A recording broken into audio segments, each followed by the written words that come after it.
Testing, testing. Oh, there we go. It looks like I'm good. Can y'all hear me? Give me some likes, some loves, or a comment if you can hear me. Oh my goodness. Can you hear me? Can you hear me? Can you hear me now?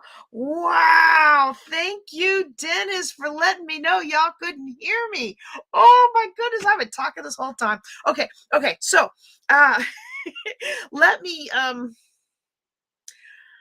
I was talking about the fact that we are on staycation, and this is important when it comes to what business should I start. Because first of all, you want whatever business you start to actually be aligned with your personality and create and open up pathways for you to do things like take spring break with your family. Okay, and so for me, one of the things that hold on, let me move this over a little bit.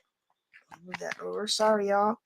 I should have done that before we got started. One of the things that's really important one of the things, clearly this is not a money grab. We're just trying to be slick tricks and get all your money from you, right? Like this is like real people trying to help real people, right? um uh, yeah, my dad used to have his thing called Slick Rick Productions. This is not a slick production. All right, this is real life. So we're humans here. But what I was talking about is so important to it. Let me start over. It is so important for us to build a business that is aligned with our personality and that actually creates space and freedom in our lives to do the things that we want to do. And so, what I'm going to talk to you about today is actually something that I've been teaching for years, even before I became a Maxwell coach or anything. Thought I had come up with it because I felt like I was so smart, y'all, right? But it actually did come from somewhere else. I'll talk to you about that later and give credit where credit's due. But I've been teaching it so long; it's still a valuable, wonderful concept. And what we're doing today is part one of a 5-part series designed to help people start their multiple streams of income. So you may already be in business today, and you might have happened by to see what we're talking about on Thursdays, and you might think to yourself, "Oh, I don't need that class. I'm already in business." Well, you want to be in this class because one of the slides that we're going to actually several of the slides we're going to talk about is going to explain why some of us are working so hard in our businesses and they are not bearing the fruit that they should be.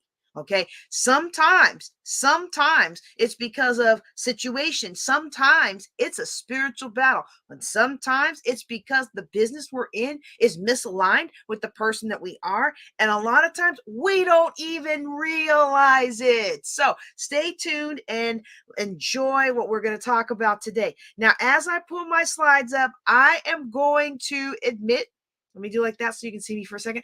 I'm going to admit wholeheartedly that these slides, again, I have been teaching them for, boy, when did we first start building wealth together? 20, yeah, because this is our 10th year. So I think we started in 2014, but we formalized it in 2015. So this is our 10th year. This will be our 10th anniversary of our conference. I've been teaching these slides for 10 years. And so they were like the old style. And every year I've just kind of still used them. And so now I'm in the process of updating them. And I'm going to admit they are a little text heavy. And the next time you see this iteration of slides, they're going to have beautiful pictures and things like that. But just keep in mind that 10 years ago, what sold and what people resonated with and what's going on today is a little bit different. And it is spring break, and I forgot that I needed to update the slides for the new era, right? So just bear with me a little bit. But I promise you, I'm gonna give you some good content. All right, I want to give you some good content. All right, let me do it like this so that you all can see there. Let's go ahead and go now. So what this is my 5D process, and we are in the process of rebranding the process, but I like the process. Okay, and basically the 5D process is a cycle. You take time to discover what it is that you want to do. You design out your money making opportunity, you do it, you decide whether or not it's working and what needs to change, and then you divest of what's not working, and then you move on to the next thing. You take a break and you move on to the next thing. And so if you do all of this, you can accomplish all of this in about 7 to 8 weeks, which means you can get about 7 of these into a year of multiple streams of income. And while they may not be $1,000 tomorrow, like you could come up with an ebook tomorrow and you could get it out into Kindle tomorrow, and maybe you've got enough of a following that you could get $1,000 worth of pre-orders tomorrow. But most of us don't have that kind of sway. So it may take a little longer to get to the point where you're capping in $1,000 a month from whatever you set up, but over time it marches forward, and by the end of the month, end of the year, the things that you start now are going to be reaping in the 5 to 7, the 1,000, the 2,000, the 3,000, the 5,000. And then when you rinse and repeat, then you'll be able to continue building wealth so that you can create time and space in your life, time and space for your family, time and space for your own health, time and space for the things that give you joy. And that's really what this is all about. Now, you might hear me say that and you might say, well, gee, JJ, every 7 months, are you launching something new? Well, I might be launching something new, or I might be rebuilding. The world has been shaken up with COVID, and everybody thinks that the life has gone back to normal. Well, life hasn't gone back to normal for much of the world, and life has definitely not gone back to normal for businesses that took a spike during COVID and then are maybe seeing a little bit of a downturn right now. Okay. And so a lot of speaking, coaching, and training businesses are in that boat. Not all of them, but a lot of them are. So then it's time to redo the process and come up with another stream, another addition, another mutation, if you will, another transformation of the business. But we're going to talk about how you actually do that and where to start. Okay. Slide. Ooh, look at that picture in picture. No, we want you to see the whole slide. There we go. All right. So that's the ideal timeline. And the more you do this for each new stream of income, the shorter it gets. But don't worry about the timelines. Okay. Worry about the result. There's a lot of things in life that we cannot control. There's a lot of things in life that we cannot control. And a lot of times we get worried and wrapped around the axle around the things that we cannot control, but yet we haven't actually started controlling the things we can control. And so we haven't started utilizing the opportunities we can utilize. And we haven't started maximizing the resources that are within our grasp. And while we're looking over here at this person who has all these things over here that we don't have, we have all these things right here that we could be doing something with. And I know I'm not the only one who looks over here, but I have so much more opportunity and maximization that I could be doing right here. So we really want to look at that, and we really want to move forward. We don't want to move backward. We don't want to move into self-defeat. We don't want to move into discouragement. We want to move forward. And one of the ways that we will be able to move forward is to discover what it is that we can make a business out of. And some of you are like, JJ, I've been in business for 10 years. I already know what I can make a business out of. Yeah, but is your business giving you life? Is your business giving you life? Is it giving you energy? Is it giving you joy? Is it everything you want it to be? Or did you just create another job? Is your business doing what you designed it to do? Is your business doing what you intended it to do? We talk about being the sum result of our decisions and our executions. And many of us are in a situation in our business where we're like, this is not what I thought business was going to be like. Like, I remember the first time I had the realization that I'm going to have to sell stuff. Like, the whole reason I went into business for myself was so I wouldn't have to sell stuff on somebody else's time and dime. And then I was like, wait a second, when you are a trainer, a coach, a consultant, or fill in the blank, anything of your own personal business, guess what? You're in sales all day, every day. If I don't sell, if I don't get business, I don't eat. Actually, I do eat because I have investments, but you all know what I mean. so it's very important to understand that we have to discover really, really down at the core, really what it is that we love to do. We have to understand what we're good at. We have to understand what the world is willing to pay for, which of all those areas intertwine and are profitable. And I added a fifth concept to this. For those of you who are familiar with those 4 areas that I just spoke, those 4 areas are actually the Japanese concept of ikigai. Let me tell y'all how upset I was when I found out I did not come up with this. actually on a call with somebody I had met at a conference, and I was really vibing her. Like, when you're weird and you're kind of different and you're kind of hard charging, you don't always make friends super easy. And I really liked this lady. And so we're talking, and she's like, yeah, my kid plays the cello. And I'm like, my kid plays the cello. And my kid started this thing for kids who play the cello. And my kid started this thing for kids who play the cello. And this child does, her child does robotics, and my child does robotics. I mean, whatever it was, is one after another. So then she starts talking about this concept of Ikigai. And she's like, have you ever heard about this? This because I had asked her, what does she speak on? And how I can refer business to her. Because you should always ask people, how can I refer business to you? And she starts talking about the concept. I was like, oh, I've been teaching that. And as soon as the words came out of my mouth, I was like, I just ruined this budding friendship because everything we had was in lockstep, and it made and it sounded. I don't know how it made her feel because I'm not going to ascribe feeling to somebody I've never gone back to ask. But I'll tell you one thing: she never responded any more of my emails or my phone calls or my texts. And so I suspect that she felt like I was just trying to mirror her, just trying to manipulate, but I didn't realize. I don't know, I probably heard it at you know how it is. You hear something at a conference somewhere. This is really the Japanese concept of Ikigai. And it's the intersection of what you love, what you're good at, what the world is willing to pay you for, and which of those things that fill in the above blanks are profitable. And for me, when it comes to creating multiple streams of income, I want you to focus on which of these can you do right now. That doesn't mean we write off the other ones that we can do later, but it means we focus on what can be done right now, what can be implemented right now with the time, health, energy, and strength that I have. And everybody can do something. Everybody under the sound of my voice who understands what I'm saying, you can do something.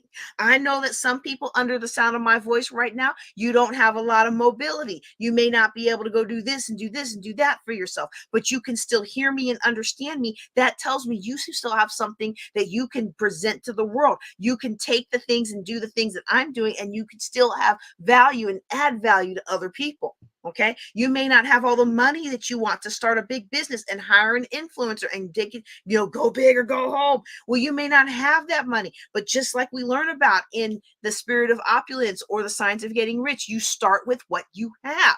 You don't go into debt trying to prove you're this or that or the other. You start with what you have, and you give of the abundance that you have.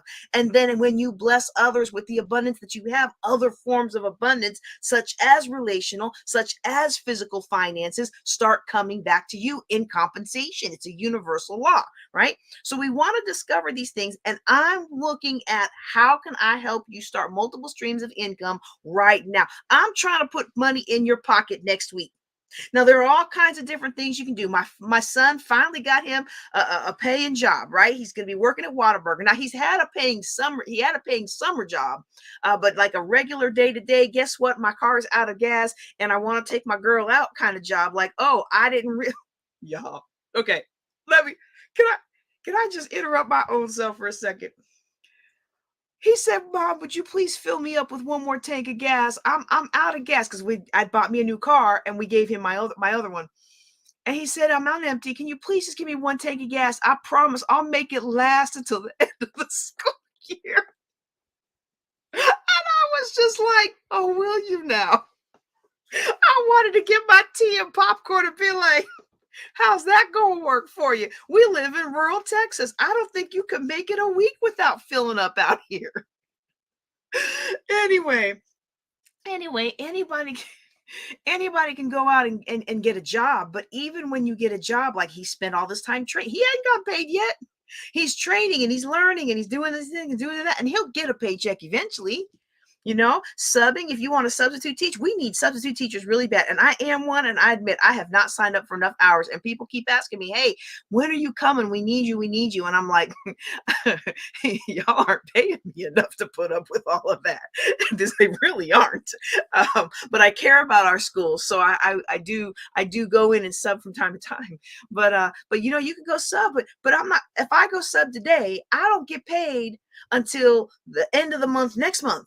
So it's great to have these long-term goals. I'm a big fan of strategic thinking. We got to have long-term goals. Absolutely. However, when it comes to multiple streams of income, right now I want to think about what can you do today that's going to put money in your pocket next week? What could possibly put money in your pocket tomorrow, depending on the size of your network and the size and how much elbow grease you're willing to put into it. All right. So let's take another look here.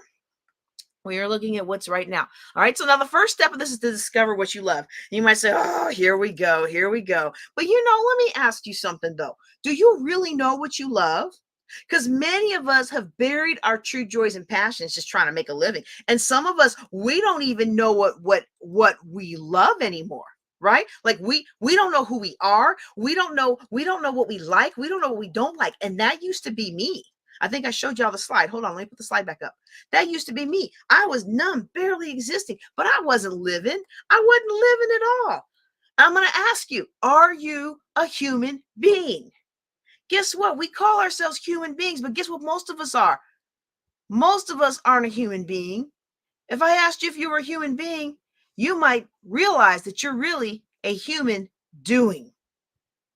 And so many of us do so much, we don't even have any idea how to be.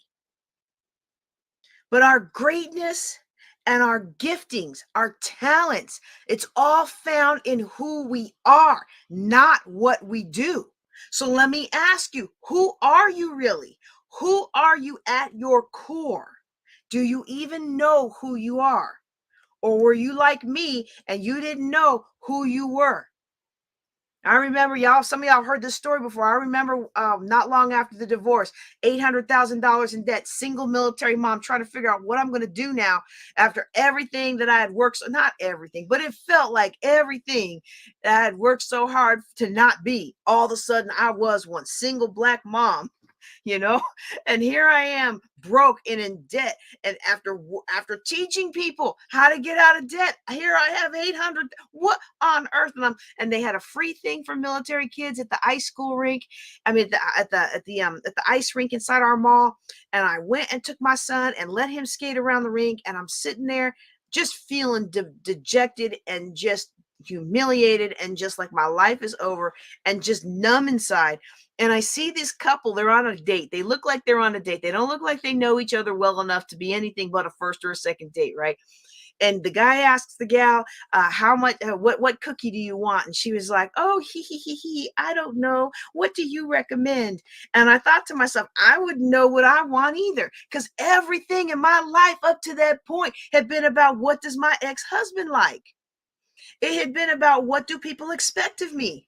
What's the right spiritual answer so my church folks won't be mad at me? Like I didn't have any of my own opinions. And the funny thing is people thought I was so opinionated and so critical. Well, I've always been opinionated and critical, but it was only in certain situations would I share those where I felt accepted and I felt that those opinions were welcome. And foolish me, I didn't know back then how to tell the difference between when somebody really cares for you and they just act like it so they can get the dirt. Because I was a very honest person and I wanted to fix things, and I felt like if I said things, they would get fixed. But I learned pretty quick that nobody really cared what I cared about or what I had to say at work, at home, at church, in my volunteer life, everywhere. And so slowly over time, who I was began to erode away. And some of you watching me today, you have that same issue, or maybe you're listening on the podcast, you have that same issue. It's been so long since you know what you like or got to do what you wanted or got to be how you wanted to be or experience the things you wanted to experience. You've spent so much time catering to everybody else in your life that you don't even know who you are anymore. And you went out and you knew you needed to make extra money, so you went out and started a little business, but your heart is not in it anymore and the money's not coming. There's a misalignment there, and we're going to get that fixed today.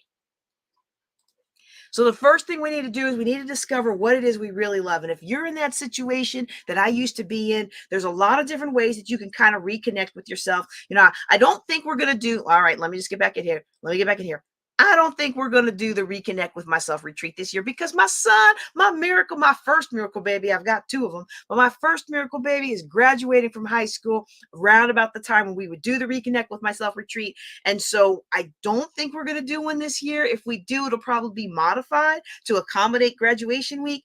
But one of the things that I love about the reconnect with myself retreat is that it allows busy professionals, especially women, to really get in touch with who they are at their core, who they would be if life hadn't gut punched us down, who we would be if life hadn't told us we have to show up like this or show up like that or say this or feel that. I mean, some of us don't even know how to feel. We look around for social cues to know how to feel. And it's time out for that. It is time for us to be who God called us to be.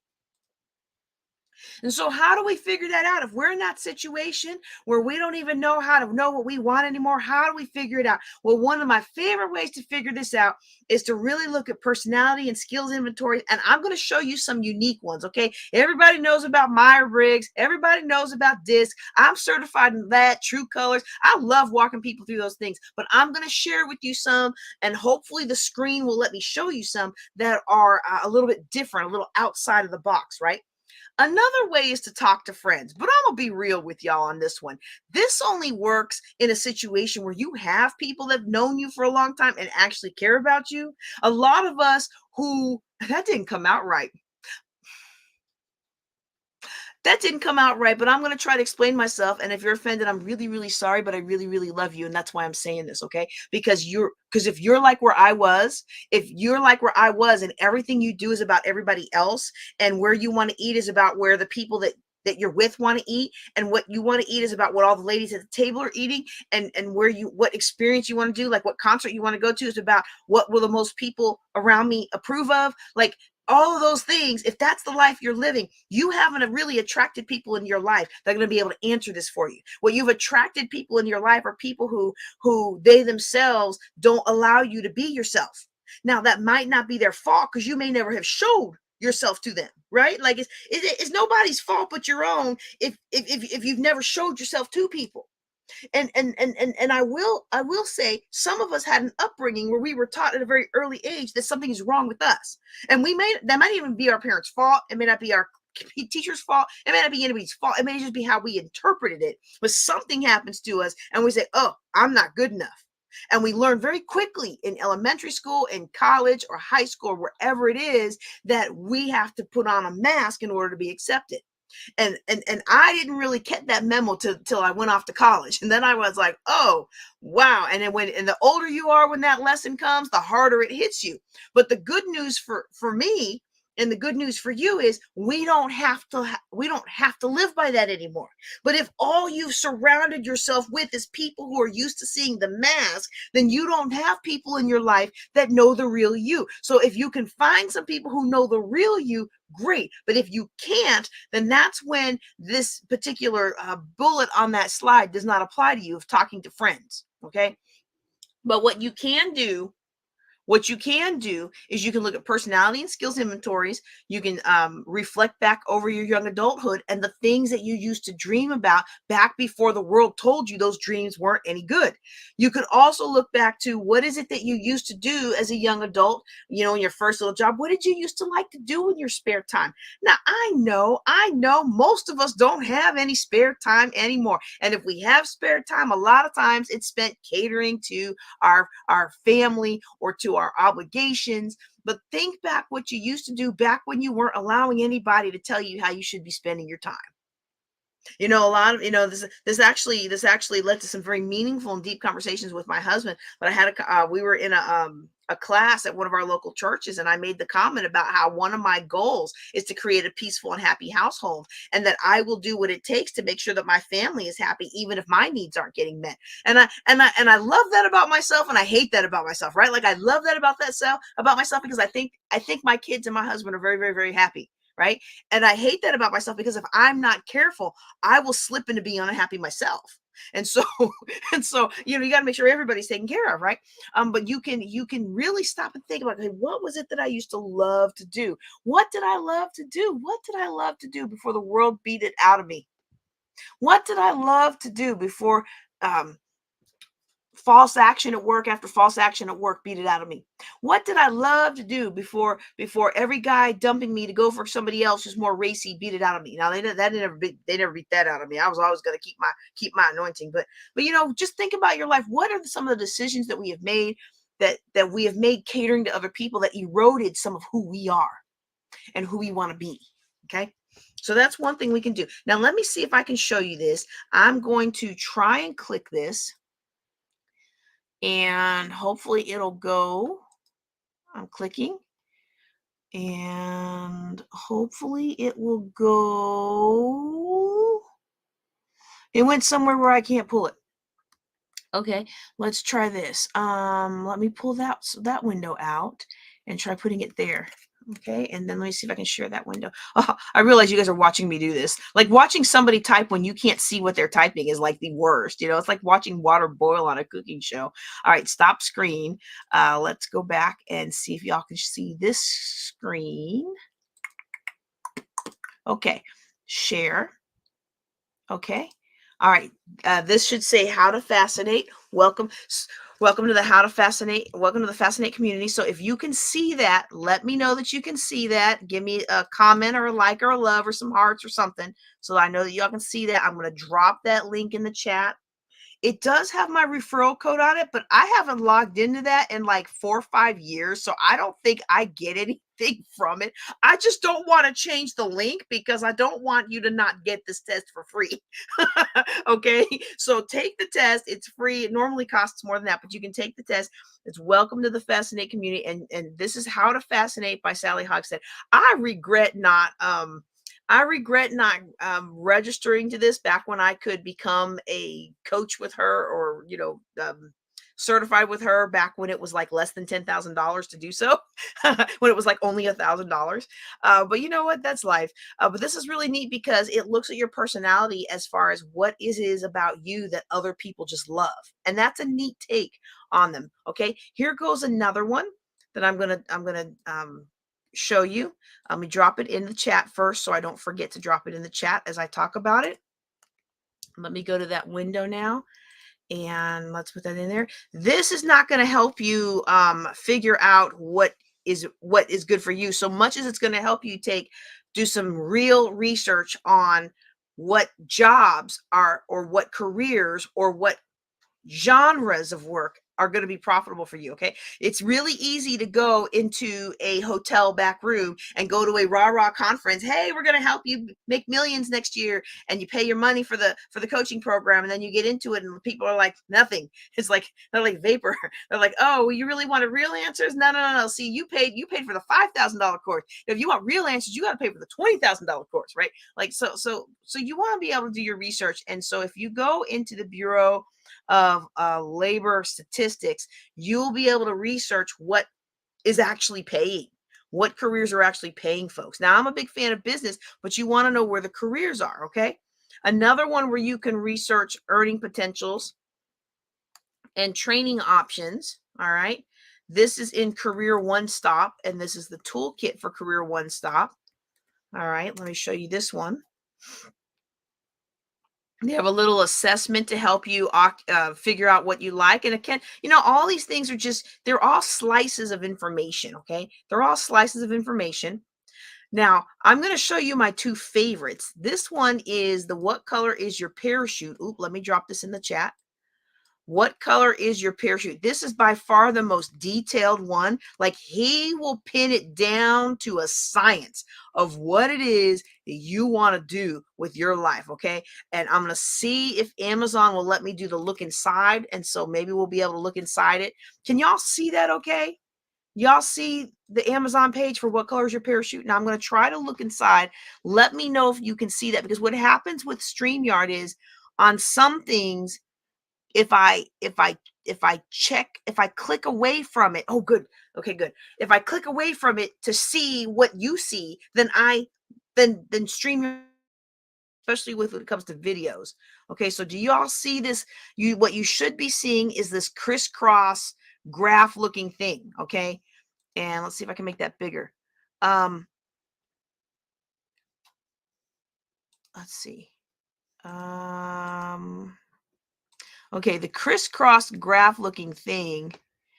Let me put it here. Okay.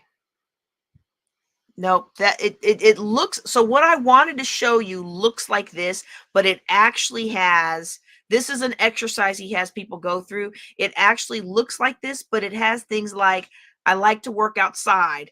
And then you keep working it down to like, I like to work outside with people. I like to work outside with animals. I like to work outside with vegetables. You know, I like to work outside with landscaping. I like to work outside with water. Like he narrows it down using that kind of grid thing.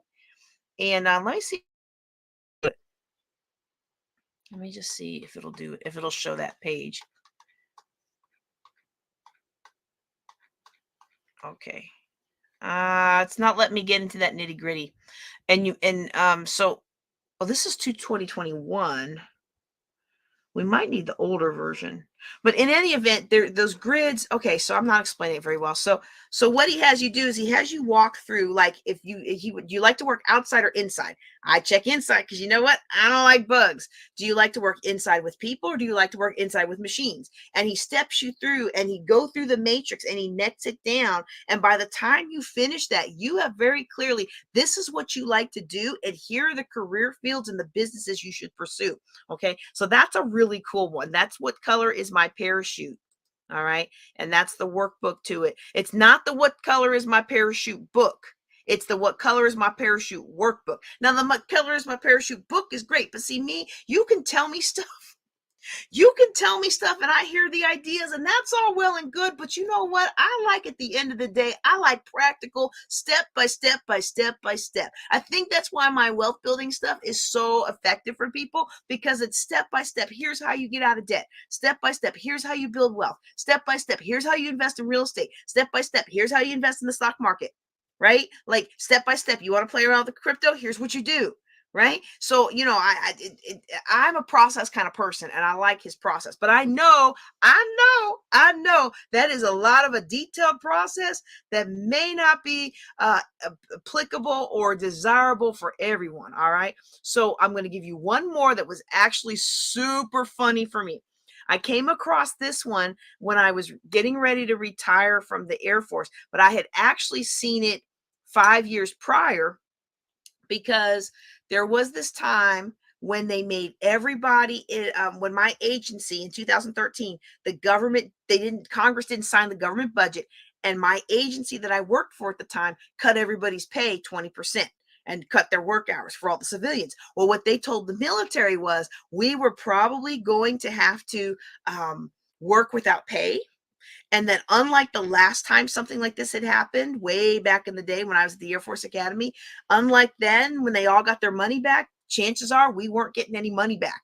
So what they encouraged, this is really what they did. They encouraged all of us who were close to being retirement eligible to go take the retirement class at the Pentagon, or through the Army, which is the primary caregiver of the agency I was at, and take the class to retire, because chances are this wasn't going away and they were going to have to cut the fat. And guess who's the fat? All the people who are eligible to be retired. You know, so I go to this class, I go to the TAP class, and it was years before I was getting ready to retire. And one of the things that they showed us was this ONET interest profiler. And it's basically an online question and answer thing. It's, and I'm like, oh, let me drop it in the chat. I almost forgot. Let me drop that in the chat. The ONET, the reason ONET had me cracking up, y'all, is because ONET said that, let me pull up the other slides. ONET said that one of my top 6 things was model. And I was like, I was a scientist. I had been doing science for the Air Force for, at that time, I think it was like, so it was 2013, right? So it was 16 years, 17 years, right? So, I mean, model, I'm not going to model, right? It also said financial advisor. It had scientist on there, and it had religious education teacher. And I was cracking up because I was a scientist in the Air Force. I was starting oh no, I hadn't started this business yet. Nope, I sure hadn't. Never mind, scratch that. But I had been thinking about it. I had been helping people nonprofit. I had been helping people nonprofit since 1998. help them get out of their money. I helped them get out of debt and build wealth. I wasn't charging anybody for it. And I was also a religious education teacher. And then it said model and said a couple other things. And I don't remember what the other things were, but by time I retired, I'd done all the things. And I was like, wow, isn't that crazy? Isn't that crazy? So one of the things I like about ONET is that it tells you, here's the things that people with your personality style succeed in. And here's ones that require little preparation, like model required little preparation. Financial advisor required a lot of preparation. Scientist required a lot of preparation. Religious education teacher required moderate preparation. So it lets you know, what can I do right now and what can I plan for the future. Now, the other thing that's really important with all this is we've really got to understand what we're good at. Okay. Because being passionate about something doesn't make us well suited for it, and we all have that cousin or that friend of a friend who's going to be a recording artist one day. And each decade passes by and they're going to make it big and they're going to make it big. They just need their shot. Right. And I've had that myself. There have been times when I have wanted to do something just so bad.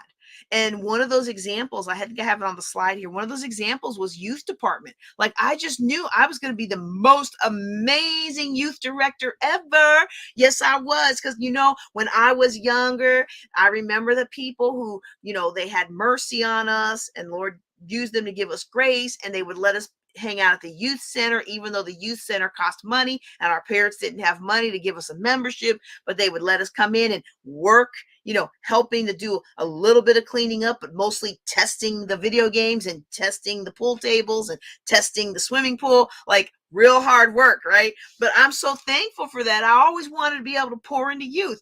Well, I discovered after being youth director at a couple churches in a row, and I don't know, I guess that's just the starting place when you accept your call into the ministry. I guess youth director is like the starting role, right? I was youth director. I was youth director for a little bit in Ohio.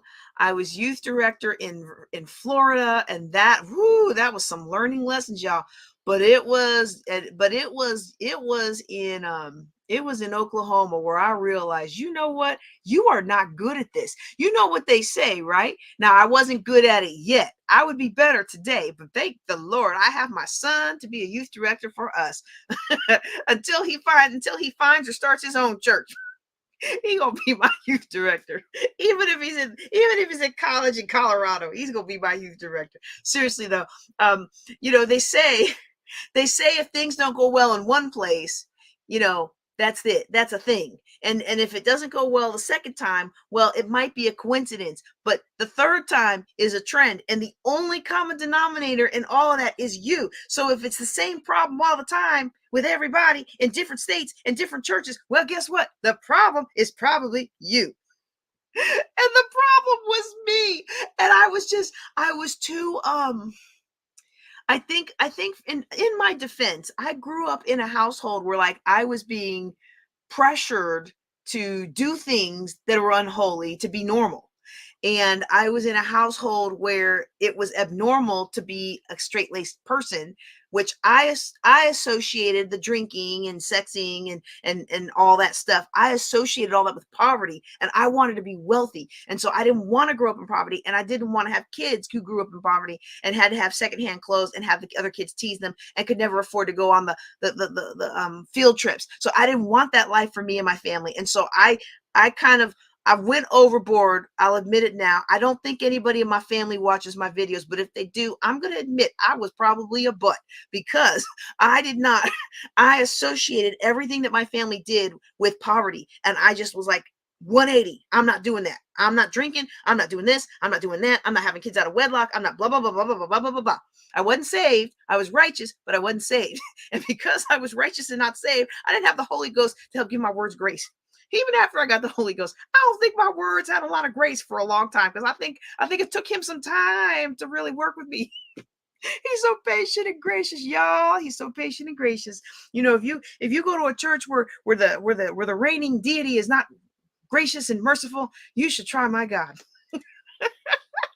because I'm proof that he is gracious and merciful. But anyway, so as that, when I came to the Lord, and for once in my life, people weren't pressuring me to smoke, and people weren't pressuring me to drink, and people weren't pressuring me to sleep around, and people weren't pressuring me to be all these things that I wasn't in my core. And my just I was just an I just wanted to go to work or go to school and come home and paint and draw and write and just be and volunteer and just be a nice person. But that wasn't the world that we live in. And if people have, anyway, I'm getting off on a rabbit trail. There's nothing to do with what I'm talking about. But if you want to talk about this later on, I would love to talk about it. Clearly, I'm passionate about it. But I took all of that angst and all the relief at coming into a church where people were like, yeah, we don't do any of that stuff. I was like, yeah. And I tried to push all of that on these youth. And what I didn't realize is the youth didn't grow up like I grew up.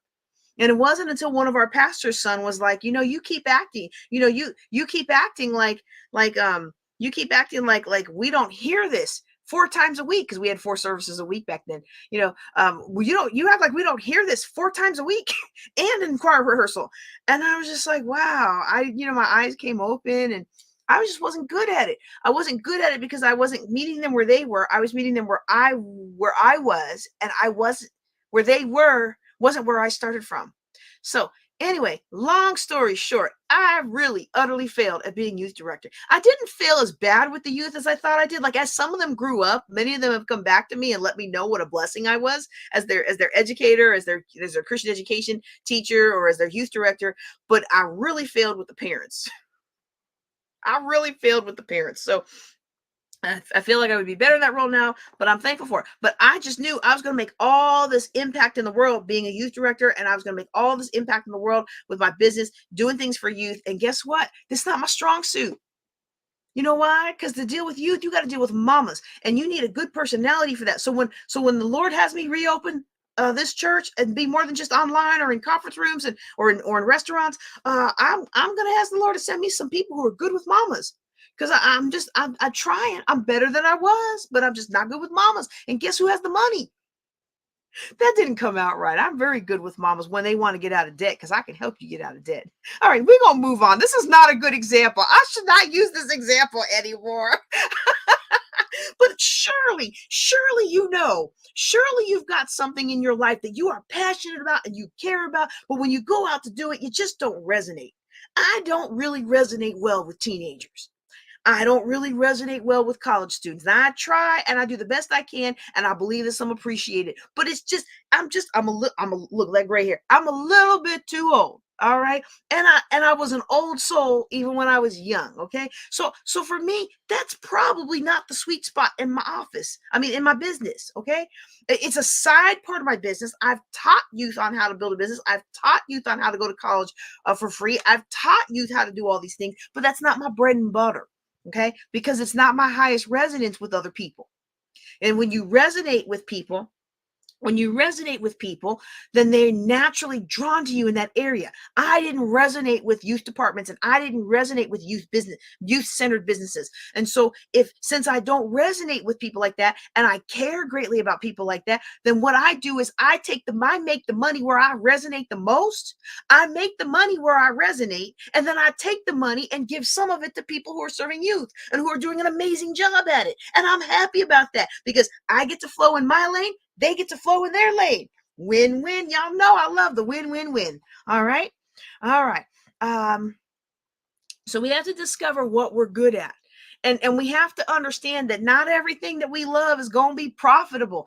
People say, do what you love and you'll never work a day again. Well, that may be true, sure. But guess what? It could also mean that you're going to live on the streets. I mean, you won't be working. You'll be having a good time, but you may not have what you really want to have out of life. And the older I get, the less appealing that is. Let me tell you what, I'm thankful that I was not called to be Mother Teresa.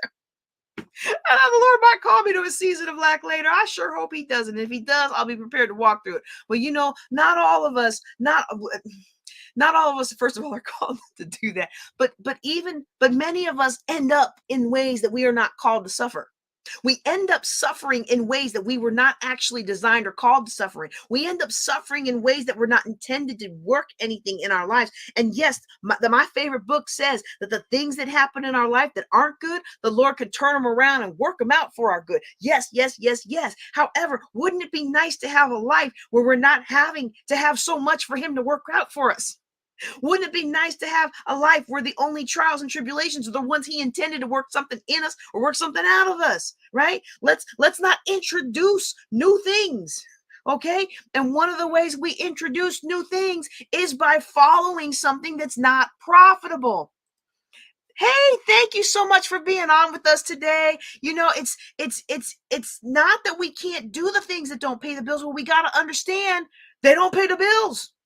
And I don't know about y'all, but how many of us, especially in ministry, we find this a lot in ministry. Oh, if you have faith.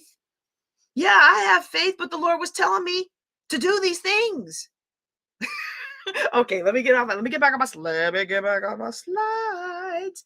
Okay, so we want to discover if something's profitable, and everything is not always profitable. Okay, and so just because we're passionate about something doesn't mean it's going to bring in the money. All right, and so I think about military single moms. I started military single moms way back in 2009 when I first became one. I didn't know what I was going to do. I was $800,000 in debt. Was ostracized from just about everybody in my life that I thought was my friend, and they weren't my friends. And some people were my friends, but I couldn't see it at the time. Like, I just was in a deep, dark place, and I still had to show up at dark 30 every morning and teach at Air University, run with my students, do this and do this and do that, and then close everything up and still be a mom. And I just didn't know what I was going to do. And we had a new commander come in, a female commander. I can't remember. She wasn't in our squadron, but she came to the base, and she was at Air University, and she had been a single mom, and she had also been some kind of like fitness or something competitor. And I regret that I never did know her name, but like, she landed and I left to go to Barksdale. And so we had like a week or two overlap. And I was like, well, how did you make it? Because I'm drowning and I don't know how to do this. And she gave me some pointers. And the first thing she told me was, go surround yourself with other single moms and y'all create a support network. And at one of her previous bases, she had created a single moms group. So when I get to Barksdale, it's one of the first things I do. I create a single moms group. And we actually met once a month for about a year. About a year and a half. We met about once a month. We had local businesses would come in and would sponsor our lunch, and they might bring in gifts for us and different things. And it was a real blessing. And that's what blossomed into militarysinglemoms.org today, right? And so I just knew, y'all, I knew I was on to something. We were helping moms all over the world, and we were doing all these things, and it was great, right? It was so great. But guess what I discovered? I thought I was going to go out and create the nonprofit structure, and I was going to be the the president of the board, and I was going to have my salary built in, and boy, we were going to get donations, and we were going to help people, and it was going to be amazing. Oh my goodness, I was going to get paid to change lives and have an impact. And can't you tell how excited I was to help people? Like, the support network had helped me. Except, guess what? People don't care about single moms. Now, I know you care about single moms because you probably were one or were reared by one, or you know somebody who was. And you care about single moms, even if you've never been one or been reared by one, because you're a good person with a good heart. You probably wouldn't have listened to me this long if you weren't a good person with a good heart. But guess what? The rest of the world outside of our bubble, they do not care about single moms. The only thing most of the world cares about single moms for is if they can get with them and make more babies. All right. And that was a hard reality for me as somebody who cared about military single moms, and to listen to the spouses and the other people on base when I tried to advocate for services. Oh my goodness, it was the worst, y'all. It was one of the worst feelings. I remember the last time, so embarrassing. The last time I advocated for single moms, I was pregnant with my second miracle baby in my second marriage. After the 3 months into the marriage, we get pregnant and I know it was 3 months because he teaches, and he was in Texas and I was in Virginia. So it's kind of easy to know, oh, I got pregnant during spring break, right? But I was so swollen, I couldn't wear my rings after about 3 or 4 months. We had the Secretary of the Air Force come in, and I stand up with my pregnant self, and I have no rings on or anything, and I ask questions about what are we gonna do about single moms in the military, and I'm not even putting together in my mind that I'm pregnant. I've just been the person over military single moms for like 10 years at that point, right? And so, it wasn't something that I wasn't even putting it together. And then I didn't have any rings on, so it looked like I wasn't married. And just the look of scorn on the other leader's face looking at me. And you can go back and look at the post on it. I even did a post on it. But this was like 2000. Yeah, I was pregnant in 2015. Yeah. So you can go back and find that. But I was just like, why are they looking at me like this? Why are they treating me like this? Because they don't care about single moms. In most professional people's minds with money, unless they were reared by a single mom or had a best friend who did, or had an auntie who was, right? You made your bed, you lie in it. Maybe if you kept your legs closed, you wouldn't be in the situation. And I had somebody say that when I started asking about something for single moms, and I went off on one of the spouses. She was over some of the programs, and I went off on her. I'm like, not everybody who's a single mom was being promiscuous. And even if they were, they are still a valued member of our total force. Like, I'm in uniform and she's a civilian, and I'm going off on her. And then I realized I need to tone it down because I'm about to be full on angry Black woman. Like, I'm about to really reconnect with my Black half. And I'm probably going to end up with something because her husband was high up. So I was like, okay, we don't need any paperwork or any action today. And I turned around and walked away on that one. But the bottom line was I could not get anybody to care. And I love when I see stories of athletes and other people who like do things for single moms. It's just so heartwarming because I remember being there, and I remember the ridicule and the criticism that came. And it was not my fault. It's not my fault that my ex decided to move on. And now even if it was, should one mistake define somebody for the rest of their life, right? You and I can have that discussion. You and I can have the heartfelt, meaningful discussion about that. And we can really commiserate and be right with one another. And you can give me all the reasons, and I can give you all the reasons, and we can go back and forth, and we can boo and we can cry. And at the end of the day, still ain't nobody gonna pay us. Okay. So when we're discovering if something is profitable, we need to make sure it's actually going to be profitable. We need to make sure that whatever it is we're trying to do is going to resonate with enough people to get their money into our pockets. Okay. It's funny. These slides have been around for so long that I didn't realize I've become this next bullet, the auntie who's always crusading and picketing social injustice. Oh, that's funny. Oh, that's funny. But in any event, we all have that auntie who's always fighting everything, always fighting the establishment, and and that's not usually profitable. Powerful, but not profitable. Powerful, make things happen, make things change, but not profitable. Okay. Now, look, I know we're getting on about almost an hour of our teaching here. We are mostly through the slides, but if you've got to go, I want you to go right now to the link on my screen, calendly.com/JJConway/5D1, and register for the workshop that I'm going to be doing to expand on these topics on the 23rd of March. That's a Saturday morning. If you register and can't attend, that's okay. You'll get a copy of the slides. You get a copy of the Zoom. I'm sorry. But if you can register and attend, we're going to be workshopping this for you so that we can really come through not just the step I'm talking about today, but additional steps in the process, because this is the longest one. The rest of them go really quick once we get this one right. Okay. And so we need to make sure that what we're doing is profitable. We also need to make sure that what we're doing is something that the world needs. Okay. And there's a lot of us that have a lot to give. People get impressed when I say, oh, I've written 13 books. And I say that because I don't want people to think that I've been in 13 anthologies. I've probably been in 20 anthologies because I enjoy being in anthologies. Like, I enjoy the process of getting to know other authors as we all build the launch together. And I enjoy access and training that I may not have had otherwise. I enjoy those things, but I like to tell people, and then most of them are just like, oh, that's great, and then they move on. But every once in a while I get somebody who's like, oh, really? What are they about? Where can I find them? And then I'm like, well, the first 7 probably weren't any good, and the others really need to be updated. I mean, I still make decent Amazon money off my books. I was shocked. Did you know that most authors on Amazon, as an ongoing basis, they make less than $5 a month? So if you're making $5 a month off your books on Amazon, you are actually doing well on Amazon, okay? And I make a really nice little perpetual chump change off of Amazon. Like my little Amazon shopping account that I have for all my Amazon money. It's not too shabby. I mean, we're not pulling in thousands a month off my book, but we are making more than five.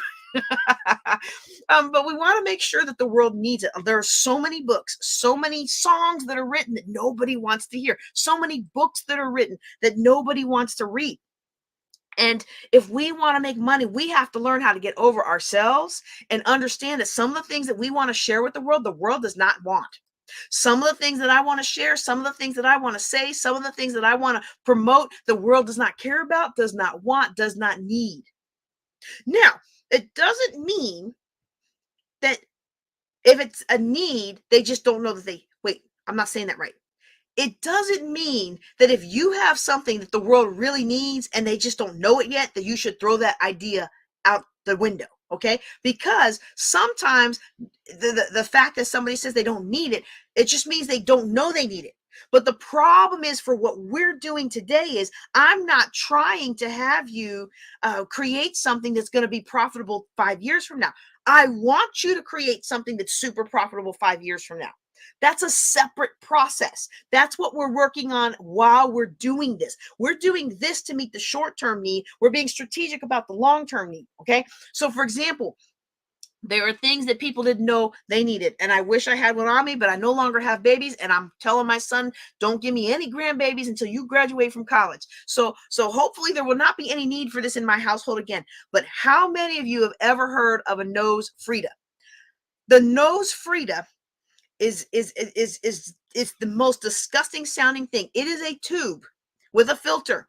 I put the tube in my kid's nose. I put the other end of the tube in my mouth, and I suck out the boogers out of their nose. And you say to yourself, that is the most disgusting thing I have ever heard. And when I first heard about a nose Frida, it was the most disgusting thing I've ever heard. But you know what ended up happening? Somebody gave me one as a baby shower gift when with my first miracle baby, one who's about to graduate from high school, y'all. Someone gave me a nose Frida as a baby shower gift. And when that little bulby thing couldn't clear his nose so he could breathe and I could get some sleep, I was like, you know what? I got nothing to lose. I popped that little filter on there. I put that thing in his nose. I schlupped it out. And thank goodness nothing got through the filter. And his nose was clear. And I got some sleep. And I was like, this is the most amazing thing ever. And I don't know who came up, I don't know how somebody came up with it and how they convinced other people to buy it. Because it was like the it thing that year. It was one of the it things. It was them and the Aiden and whatever it is, the big gauzy, super large gauzy cotton snuggle wraps that the big squares that you wrap your baby in. And those were like the it things that year. And so somebody got me those, and I was like, wow, this is a lot of money for something I'm never going to use. But I tell you what, once I used it, I realized I've been needing that all my life. And so I don't buy them as shower gifts now because I don't want somebody to waste my money. Like, if they're not convinced. If you have an idea like the nose Frida, I don't want you to give up on the idea. I just want you to understand that it takes a lot of time, money, and effort to convince the world, enough people, that they need one, and to convince enough people to use one, and convince enough people to buy one as gifts. And so you could do that. You can pursue that. And if you have that kind of life-changing idea, I want you to do that. I want you to pursue that. But understand that it's not going to put money in your pocket tomorrow. You have a steep curve. You have a steep curve of having to teach people how to use it. Maybe that's not the right one. Maybe it's like this. Like, I'm not sucking out my kids' boogers. Okay? So nope. Oh my goodness, the bulb's not working. I am exhausted. Okay, I'll give it a try. Okay? So it's not that you can't do something that doesn't resonate right now, or that doesn't feel like a need right now. Just understand that the harder it is for you to show people that they need it, the more time and money you're going to need to make that business idea a big business idea. And one thing you want to do is test the market, okay? That's one of the things I'm going to teach in the follow-on class. We are literally going to test the market for you on through my social media. We're going to test the market with your business idea. It's going to be so much fun, y'all. Now, you notice on this first bullet I skipped over it, but I want to talk about it. One of the ways that I test out things is I build courses. And then when I'm teaching the content for the course, I sell people into the course. And in my Teachable portal, I've got 96 courses. Now, some of you know I'm moving away from Teachable, but that Teachable portal will always be there. You'll always be able to access your courses. But I got 96 courses. So as I was trying to move those courses into a new portal, I realized I have 96 courses, which means I had 96 ideas that were good enough that I not only thought about them and charted them out, but actually created a course around them and something to sell you into a course around it. And only half of them had people enrolled, which tells you that half of those classes nobody wanted. They either didn't want the class, or they didn't want it the way I sold it, or they didn't have a need at that time in their life, or the price wasn't appropriate at that time in their life. Whatever reason, half of those 96, like exactly half of those 96 classes, so 48 classes, were unfilled. Am I mad about that? No, because I tested the market. Now, this class, the 5D class, I've been teaching this class for 10 years. So I know that people like this class. When they get in this class, I know that it bears results in their life, right? But sometimes I have a new idea. I have a bright idea and I'm like, oh, that sounds really good. Oh, I wish I would have had that. And then we test the market. And I want you to test the market so you can make sure that what the world needs is aligned with what you think it needs and what it's willing to pay you for. Okay, when you do all of these things, hold on a second. Somehow I don't have payment. Okay, well, okay, maybe it's on the next one. Okay, when you do all of these things, you hit a point called resonance. It's where you resonate. So in physics, resonance is this point where the vibrational frequency of something is so well aligned, you just put a tiny bit of energy into it, and it has a huge response. Okay, so like if you've never seen the Tacoma Narrows Bridge thing, the wind was blowing at the resonant frequency of that bridge structure, and it began to resonate with the wind, the frequency of the wind, and it began to oscillate, and eventually it broke, and it was a really tragic event. It's very clear when we see that something happened there where the energy fed into the bridge. Now they try to design them so it doesn't happen anymore. But there's always a resonance frequency with everything. Everything on earth has a resonance frequency. It may be a complicated, weird frequency and is rarely going to ever happen in nature or rarely ever going to happen man created, but everything has a resonance frequency. And people have resonance. People have resonance where I vibe with you. We call it a vibe. I like their vibe, their vibration. That's the energy. It's their energy. It's their energy. Everything is really connected with energy. Everything is energy. Even this cup is energy. All right. So I'm not going to get all metaphysical on you, but when we resonate with each other, when we connect with each other, that's when you find yourself being able to having people respond strongly to what it is you're saying and doing. And when you want to create cash flow, you want to resonate in the field in which you want to serve people, because that's where they're going to want to pay you. Now, they may not like you personally. Sometimes they don't, but that's usually a foundational thing of people giving you their money. They have to like, know, and trust you. Right? And to like, know, and trust you. And a lot of that goes into resonance, into them resonating with you. Well, they're not going to resonate with you if you're doing something that's not profitable. They're not going to resonate with your business if you're doing something you're not good at. They're not going to resonate with you in your business if you're doing something you don't love. And you know how that is, because you've been in a million different places where somebody is trying to sell you something that they don't even care about themselves. You're walking through Sam's Club and the guy's like, do you want to buy a cell phone plan? No, I don't want to buy a cell phone plan. Or you're going, what's another one that I get hit with a lot? The guys in the grocery store trying to do gutters. Like, I did not come over here to do gutters. If I wanted gutters, I'd go to the Home Depot or the Lowe's or Ace or someplace that sells gutters. Anyway, when you have things like that in your life that you oops, I did not mean to remove that. Add to stage. Okay, there you go. If you have ideas that don't resonate, it doesn't mean that they're not the right idea for sometime in the future. It doesn't mean it's something that you forget about forever, but just move on for right now. Because right now, this class is focused on how do we get money in your pocket next week. All right. So if it's not resonating, if it's not resonating with your audience, move on, and don't allow yourself to be upset about it. One time I made what I thought was an amazing infographic, y'all. Oh, I thought it was so good. I think it was like in response to COVID, like how to manage your money. And I thought it was so good. And I put it out there. Hey, y'all, this is a draft. What do you think? And people like, oh, that's great. Oh, that's great. Oh, that's so needed. Oh, thank you. Thank you. And like I had all these comments, right? And all these likes. But you know what I didn't have? Who can guess? Drop it in the chat. If you drop it in the chat with your Cash App, I'm going to give you a prize. I'm going to give you a few seconds to guess. I had all those likes. I had all those comments. But what didn't I have? You got 5 more seconds to drop that in the chat. 5, 4, 3, 2, 1. What I didn't have? I didn't have anybody sharing that infographic. Everybody was supporting me. They were congratulating me. They were liking it. They were loving it. They were commenting on it. Oh, that was close, Dennis. That was close. That was real close. This was a free one though. But what I didn't have is I didn't have people sharing it. And I like Dennis. He shares a lot of things that I do, right? And so when people like what you're doing, they share it. They share it.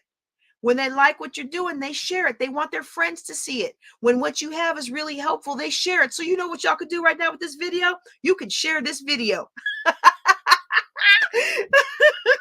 Close, man. So close. So close. I know you'll get it next time. So I didn't have anybody sharing it, which told me that people cared and they loved me and they wanted to support me.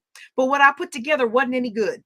And it was good for me because I like the info. Like I'm one of those people. I want all the information, but other people want stuff to be more visual and they want more interaction and they don't want to have to think through all that reading to get to your point. Okay. So it's important to take our ego out of it. You know what I said to myself? I said, well, this didn't work.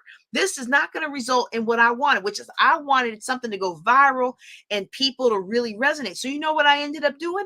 I changed it. I changed it up. Instead of just being a COVID infographic, because clearly I couldn't make an infographic to save my life, what I did was I made a single mom's guide to COVID. And we'll use it for our militarySingleMoms.org, and that thing went viral. Okay, so it doesn't mean you take it in person. Like, oh, I'm no good. I'm no good. Well, maybe I wasn't good at that thing, but it's not going to stop me from being good at what I do, which is help people get out of debt. Okay, so and build wealth. So we also want to make sure. Next thing, we also want to make sure that our ideal client is profitable and that we understand who our ideal client is. Okay. So, like our ideal client, the reason it's important to understand who our ideal client is because we want to produce copy and we want to produce graphics and we want to produce things that instantly grab our ideal client. I will be the first to admit this presentation does not fit that need because I built it so long ago that those things weren't important. This is back when I taught all my classes in person every first Saturday at the Pierre Bourget Mall, right? Like so this was a whole different scenario. People who came, they weren't necessarily seeing the screen of a slide. They were seeing me in person teaching slides in the background. So it was a whole different construct. And now, everything changes, but you want to make sure that what you're doing is geared towards your ideal client. But a lot of us have ideal clients that can't afford to pay us. Like you could tell how passionate I've always been about single moms ever since I became one. Now, I'll admit I wasn't passionate about single moms before I came one. I didn't hate on them, but I wasn't passionate about them. But let me tell you, after living through that for a while and now having a good husband who's a partner and helps me do all the things that I'm like, oh my goodness, this is so amazing. Like, and I mean, I've been on all sides of that. I've been in the tough marriage. I've been in the single mom, and I've been in a good marriage. And so I care about all those things. I really want to help single moms get to a place where they're financially secure or get to a place where they're financially secure enough to be a good partner in a good marriage. Because if you always spending all the money, you're not a good partner in that marriage. Unless that's what your partner likes to do, unless they just like to spend on you and they feel good about themselves when they spend all their money on you, you know. But financial planning for single moms wasn't going to be my sweet spot. It wasn't going to be where I resonate for everything that I want to do, because maybe I cared, but they couldn't afford to pay me. They couldn't afford to pay me. Nobody that I wanted to really pull up out of poverty and really help had the money to pay me what I needed to be paid to make it worth taking time away from my family, to make it worth taking my kids and putting them in the back room, in the back office with a laptop of movies on it and a pizza they shouldn't have been eating. And I'm going to do that to my family. It has to be worth my while financially, right? So I had to switch it up. I had to change things. And so what I had to do was find a way to do the service, the community service, but find other ideal clients who could pay for it. All right. So that leads me to where we're gonna round third here. Okay, this is where it really is. If you've got a business, don't drop off yet, because I'm going to show you, if you've been struggling in your business, I'm going to show you why. Okay, in a lot of cases, not every case, because like I said in the beginning, sometimes you got spiritual battles, and it doesn't matter how hard you work, it's a spiritual battle. Sometimes you've got a battle in another area of your life. No matter how hard you work on your job or at your business, if you haven't forgiven yourself or forgiven somebody, sometimes that's a block. Sometimes you're working as hard as you can, and it's really just another emotional or physical thing that you need to fix and has nothing to do with your job. And when you fix it, the struggle goes away. But for many of us, we have not yet learned how to find the intersection of what we love, what the world needs, what we're good at, and what we can be paid for. And when we get that intersection, the Japanese call it the concept of ikigai, and what I call it is the concept of resonance. Okay. And so a lot of times we are finding ourselves in situations where we're chasing after what we love and what we're good at, or what we're good at, or what we can be paid for. And as you see here, all of those things are valuable. Okay, you have your passion, your mission, your profession, your vocation, but what we want is for all of that to be aligned. And the reason so many of us are failing is because we said, okay, I'm going to go into business for myself. Guess what I'm going to do? I'm going to go do what I'm doing now in my job that I'm good at and I can get paid for, because if I couldn't get paid for this, my boss wouldn't be paying me to do it. Valid, valid, super valid. Absolutely the right reasoning. I like how you think. If your boss is willing to pay you $20 an hour to do a thing, you can do that thing and make more money off that thing. Now, sometimes that doesn't translate. My oldest is going to be flipping burgers at Whataburger. He's not going to be able to flip burgers somewhere else and make that kind of payment that he wants, or get that kind of payment he wants, because he's really kind of a cog in a greater machine. But if you're making widgets, maybe that will work. You try to take that out of the factory, probably not going to work. You're probably not going to have the scale you need to compete with Detroit, right? But if you're making personalized cups, you can come out of that workshop, and if you've got the equipment, you can make personalized cups and sell them for what your boss is selling for, a little bit cheaper, right? So there's all kinds of things that we can do that we can get paid for, and that we're good at. But if we are not careful, those things are really a profession. There's no passion, there's no love, there's no heart, there's no nurturing. And we can do that and do that and do that. And many of us have done this for 10, 20, 30 years. We've been doing something that we're good at, and we've gotten good at it, and we've getting paid well for it, but there's no heart in it. And slowly inside, we're deteriorating. We've got to introduce more of us into it. So what do? We go to the conference. We go to that conference. Rah, rah, rah. You got to find your passion. You got to find your passion. You got to chase after your passion. You got to know what you're about. You got to know what you're about. Excuse me.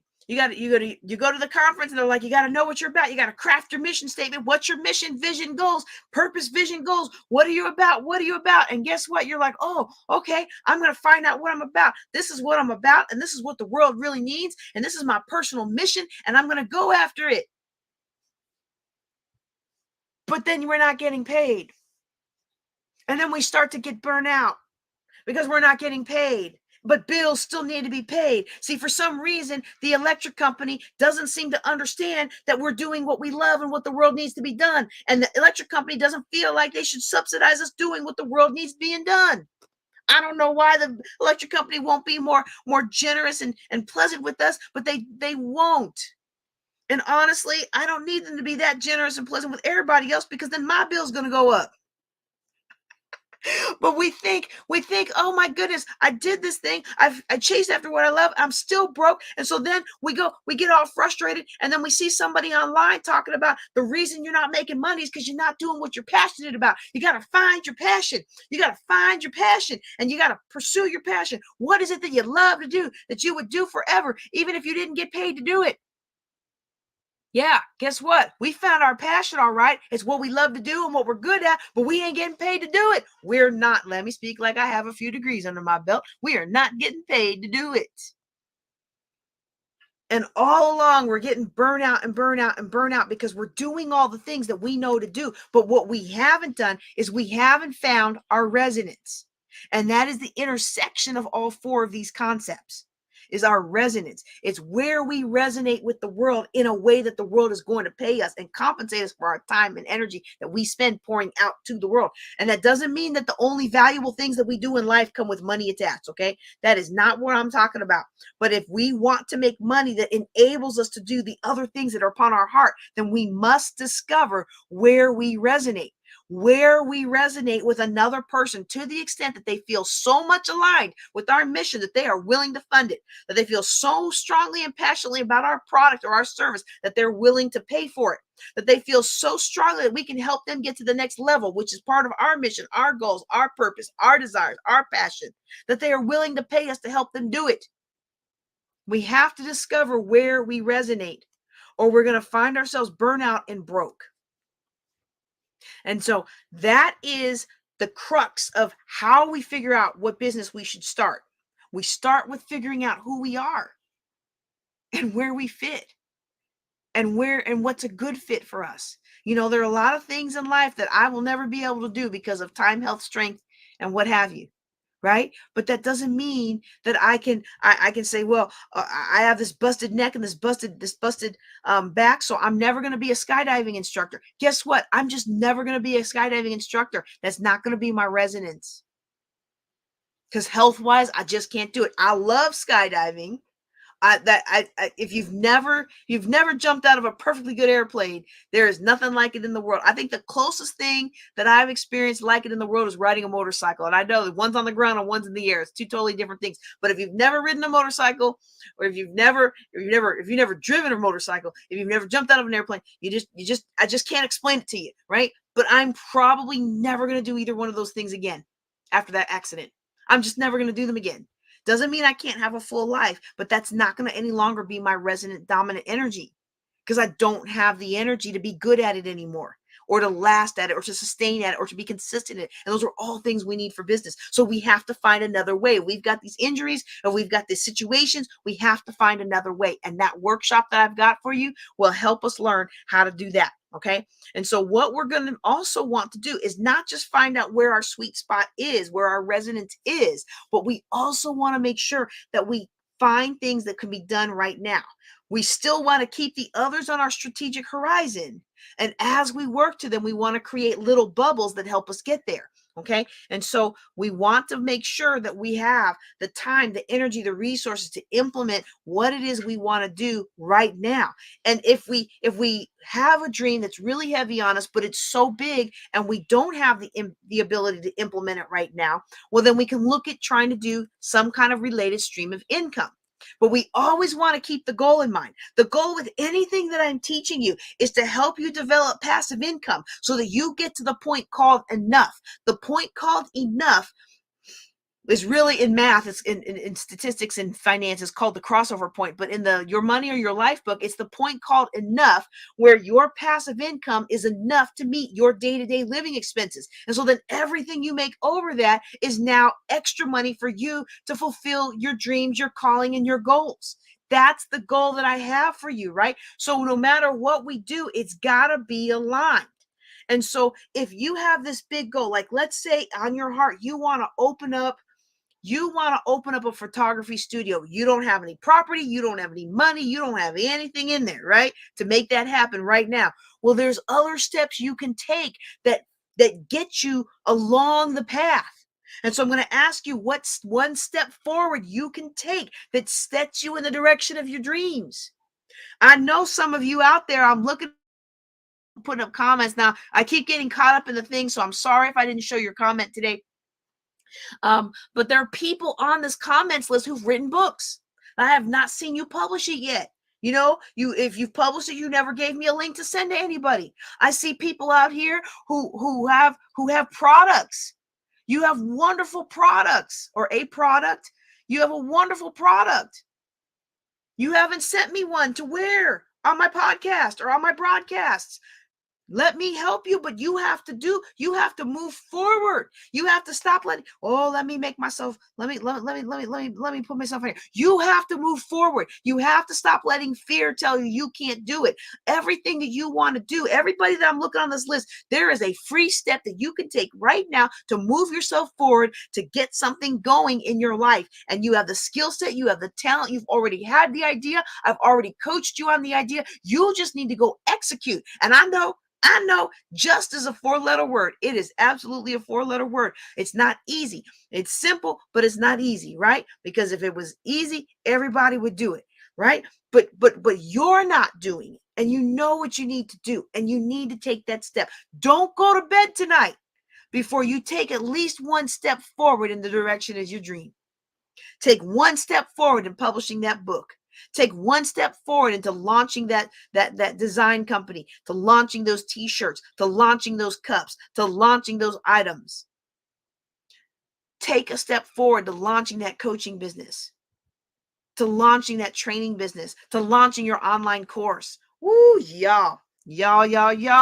Okay, now this class on Saturday, we're going to cover each of these in detail. We're actually going to go into detail to how do you actually get started with these if you haven't already. And we're not going to do all of these. Let me not tell a lie, okay? Because all of these cannot put in right now and make money tomorrow. Like podcasting, I love podcasting, but podcasting is a long game. Now, getting on somebody else's podcast to talk about what you have, that's a short game. That can put money in your pocket next week, right?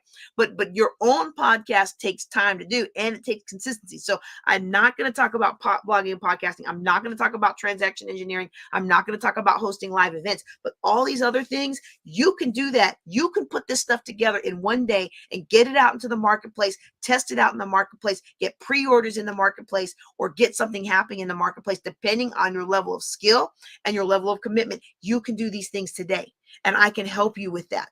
That's why I want to encourage you to come to our Saturday the 23rd of March, our Saturday workshop. Now, you may not, like I was saying, there's some of us have a dream that's so big and it's not really something that can put money in our pocket next week, but you can start where you're at and work towards it. Like, for example, if you love photography, but you don't have all the equipment, we talked about opening up a photography studio, right? You don't have all the equipment. You can't even afford to work with somebody right now, and you certainly can't afford to work with them for free, right? Maybe what you can do is you can start having conferences, and you can start hosting conferences or online, or you can start interviewing people about photography techniques. You can start establishing yourself. You can start establishing yourself as the expert in your local area for photography. You can start shadowing another photographer. I know somebody who was doing that. And it's funny because I wrote these slides a long time ago, but I know somebody who's been doing that. There's nothing new under the sun. Good business advice is still good business advice. They started shadowing people, and they started showing up at events, and they started taking pictures, and they've gotten better over the years. And now those pictures are coveted. Coveted is probably the wrong word, but those people, people want them. They want them. They pay his way to events so he can come and do all the thing, and eventually that will grow. Same for you. Maybe you have a heart for youth, but you don't have the money or the resources, or or the social work doesn't pay enough to feed your family. Let's see. I already talked about photography. Let me do the next one. Okay. Yeah, you have a heart for youth, but social work doesn't pay enough, right? So you can do things that help you pour in to local youth. You can blog about it, vlog about it, podcast about it. Now, those things aren't be right away, but you can host fundraising events for somebody else's organization. Oh, there's so many nonprofit organizations out there that would love more fundraisers. And guess what? That doesn't mean that, there's nothing wrong with you being compensated for your time and executing the fundraiser. Just make sure it's profitable enough to pay you some reasonable amount for your time and give them a reasonable donation. There's nothing wrong with that. It's called administrative fees. You know, there's a lot of things that you can do that bring you joy, but then you can also do them with the intent to grow financially. So maybe you're in a situation where you want to start your own nonprofit, and you're working as a social worker. Volunteer with somebody or intern with somebody that shows you how to do what you can do, so you can do your own thing. You don't have to pay for that education if you don't have the money, but you have to pay for it in something. And for a lot of us, what we're going to have to pay in order to fund our dreams is going to be sweat equity. And it's going to have to be us believing in ourselves enough to take the next step. And that's really what's stopping you right now. What's stopping you right now is feeling like you're not good enough. What's stopping you right now is the fear of failure or the fear of success. And it's time to get over that and to move forward. And I'm going to help you do it. We're going to start with that Saturday morning seminar on the 23rd, not this Saturday, the next Saturday. And then we're going to roll into the details on that. And when we finish this business series should take about a month. When we finish this business series, y'all, oops, let's see if I can do this without knocking everything down. We're going to roll right into our self-image rising class that we do every year. How you can grow your net worth by growing your self-worth. I'm so excited for this class. You can get this book on Amazon. But first, if you're trying to build additional streams of income and you don't already know where you need to be in the business space, get in this Saturday morning workshop and we will go ahead and work on that for you. So if you are ready for the next step, you can follow the link down there. It's calendly.com/JJConway/5D1. We're going to dig into what we've talked about today, which is how to figure out what you love, how to figure out what you're good at, how to figure out what the world needs that's aligned with those things, how to figure out what you can be paid for that's aligned with those things, and what along that pathway can you get paid for starting right now. Those are the things that we're going to cover. And we're going to cover that on Saturday, the 23rd. Let me go ahead and put that back up in the chat. On the 23rd of March, it's going to start at 10 o'clock Central Time. If you can't make it or you can't stay for the whole 2 hours, register anyway, and you will get a copy of the Zoom video download. You'll get the Zoom. You'll also get the audio, and you will get the transcript. Now, those will be Zoom generated, so it may not be 100% accurate, but you're going to get the video, you're going to get the audio, and you're going to get the transcript, and it's all for a very low price. Normally, this workshop, when I used to do it in person, was $199, and you can get it for only $27. All right, y'all. I know that was a lot of fun. I know I went pretty fast on that, but that is all I have for you today. If y'all have any other questions, I'm going to scroll through the chat looking for questions. But if you have questions, go ahead and drop them in the chat while I'm scrolling and looking. And if not, we're going to call it a night. But I've really enjoyed this time with you. I hope you've enjoyed learning about this. And I hope you've gotten some good takeaways that you can use to elevate your life. I don't see any questions popping up in the chat, so we're going to go ahead and call it a night. That's all I've got for you. Y'all take care. Be blessed.